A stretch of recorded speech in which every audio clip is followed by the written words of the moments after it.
So, ang susunod po nating ipapakita ay yung tinatawag namin dito sa Cordillera na buko sa Kankanaay, bukol sa Ibaloy, and binakle sa Ifugao. Yung iba din, ang tawag nila is kuwam. No? So, ang ingredients po natin dyan is yung sliced kamote. Ito po yan.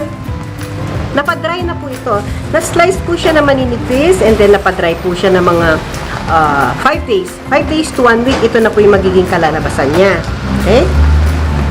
And then, ito po, yung powderized na po na dried kamote. So, gagamit po talaga tayo ng bayuhan or kung unang panahon kasi ang ginagamit talaga is yung bayuhan, no?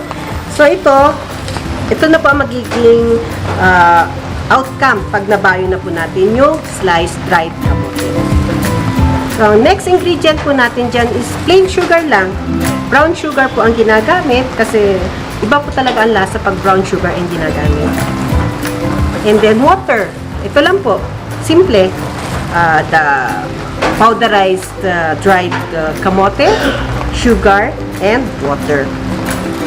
So, magmi-mix na po tayo ng gagawin natin na buko, no? Ito yung powderized kamote. Lagyan po natin siya ng sugar. Ang paglagay po ng sugar, tansya lang po. Depende po kasi sa lasa o kasaya sa gusto nung kakain. Kung mas matamis, di dagdagan po ng sugar. So, mix po natin yan. Tapos, lagyan po natin siya ng tubig. Dahan-dahan lang.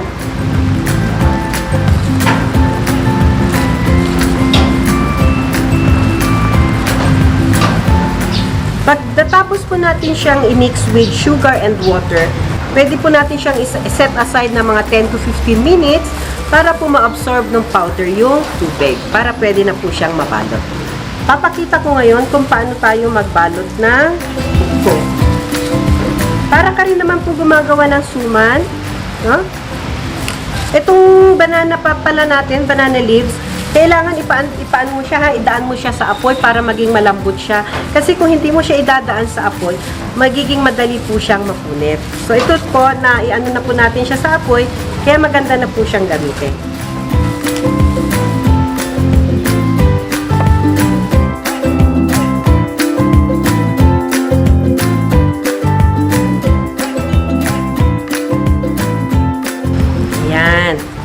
Medyo kontrolin po natin para madali po siyang maluto. Kasi pag marami po tayong ilalagay, medyo matatagalan po siyang maluto.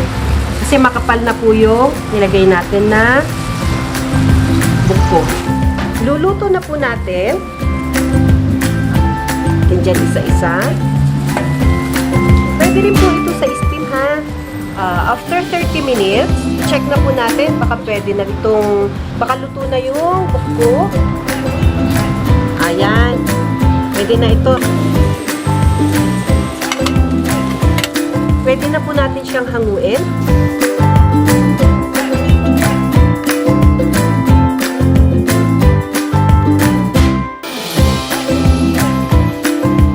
Ito na po yung finished product natin. Ayan. Ito po ang suman namin dito sa Cordillera.